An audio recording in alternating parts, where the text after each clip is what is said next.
Assalamualaikum warahmatullahi wabarakatuh. Selamat pagi dan salam sejahtera untuk kita semua. Sahabat Solo 10, DPRD Kabupaten Ketapang baru saja menggelar sidang paripurna yang berupa penyampaian laporan-laporan hasil reses anggota Dewan dan Dapil 1 diwakili Bang Antoni Salim. Bang, apa yang menjadi sorotan pada laporan reses kali ini, Bang? Jadi ada beberapa program pemerintah yang menjadi pembahasan di DPRD khususnya untuk Dapil 1, di mana ada program-program tersebut yang masih belum maksimal dan perlu pelaksanaan dan perhatian khusus, khususnya di bidang infrastruktur, di bidang kesehatan, di mana di bidang infrastruktur contohnya Jalan Satong Manjau. Jalan Satong Manjau. Itu jalan sudah beberapa tahun itu tidak pernah dianggarkan lagi oleh pemerintah daerah, di mana jalan tersebut hanya sisa 4 kilo yang belum teraspal. Nah, mudah-mudahan di tahun 2023 jalan tersebut dapat dituntaskan oleh pemerintah daerah, khususnya di PU Bina Marga. Kemudian ada dalam pembahasan untuk 2023 ini masuk ya, tapi tidak maksimal. Jadi dari total jalan ruas itu yang belum teraspal 4 kilo itu, tahun ini hanya mendapat anggaran hanya 1 miliar. Jadi kurang lebih hanya 1 kilo. Dan itu pun kalau cukup. Padahal jalur ini kan termasuk jalur yang padat, strategis ya. Strategis, dan itu juga menjadi salah satu jalan kabupaten yang paling dekat dengan kota yang belum teraspal sampai hari ini. Nah, kemudian di bidang kesehatan ada beberapa postu di daerah pemilihan 1 yang disampaikan oleh kawan-kawan bahwa masih banyak postu yang perlu direhabilitasi. Nah, supaya dengan adanya proses rehabilitasi postu ini dapat mereka pelayan kesehatan dapat melayani masyarakat dengan baik tanpa ada gangguan dari kondisi bangunan yang ada di dapil kami.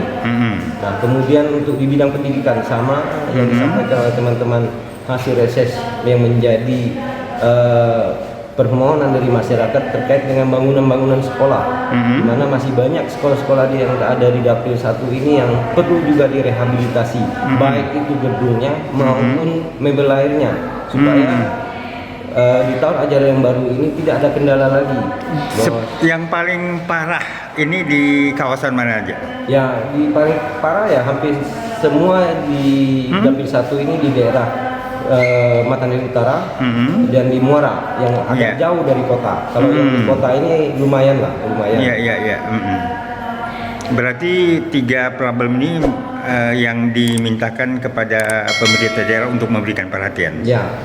Tapi memang sudah dianggarkan untuk 2023 ya, Bang? Sudah dianggarkan, beberapa sudah dianggarkan, dan kami lihat apa yang kami sampaikan di pembahasan DPRD, pembahasan anggaran di DPRD belum semua terakomodir. Itu pada laporan reses ini kita sampaikan kembali kepada pemerintah daerah agar dapat menjadi perhatian khusus pemerintah daerah. Nah, untuk Jalan Manjau ini berarti DPR akankah mendesak untuk di anggaran perubahan juga untuk menyelesaikan sisa yang tidak tercover itu nantinya? Ya, kalau memang murni ini belum tertangani, kami ya mendesak pemerintah daerah agar dapat menyelesaikan ini di perubahan. Nah, kalaupun di perubahan itu belum bisa diakomodir ya di APBD yang akan datang, ini menjadi menjadi prioritas utama oleh pemerintah daerah.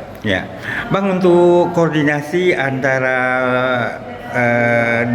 Dinas Pekerjaan Umum Ketapang dengan provinsi, Anda melihat problemnya di mana sih sebenarnya? Nah, ini kan ada beberapa ruas jalan provinsi yang rusak saat ini dan kita tahu semua menjadi viral di mana-mana. Nah, inilah kita harapkan bahwa harus ada koordinasi pemerintah daerah kabupaten yang di mana jalan tersebut di rumah tangganya Kabupaten Ketapang.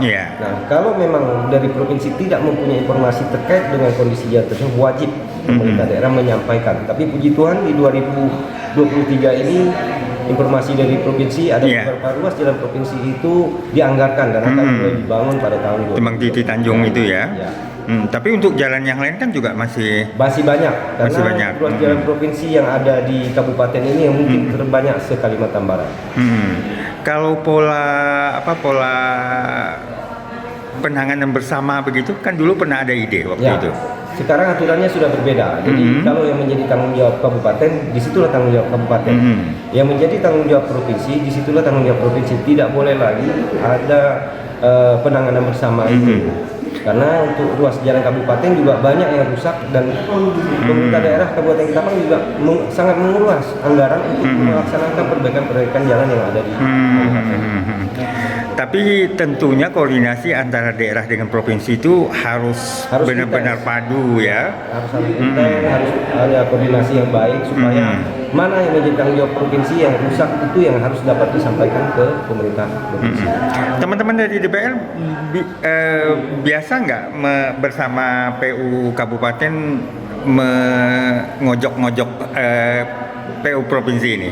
Pernah. Jadi teman-teman di Komisi 4 itu pernah melakukan rapat ataupun kunjungan kerja ke PU Provinsi, ya berkoordinasi lah bersama dengan pemerintah daerah Kabupaten Ketapang supaya jalan yang menjadi tanggung jawab provinsi yang ada di Kabupaten Ketapang ini dapat tertangani dengan baik. Oke, Bang, makasih atas penjelasannya. Yasmin Umar untuk Sorot 10.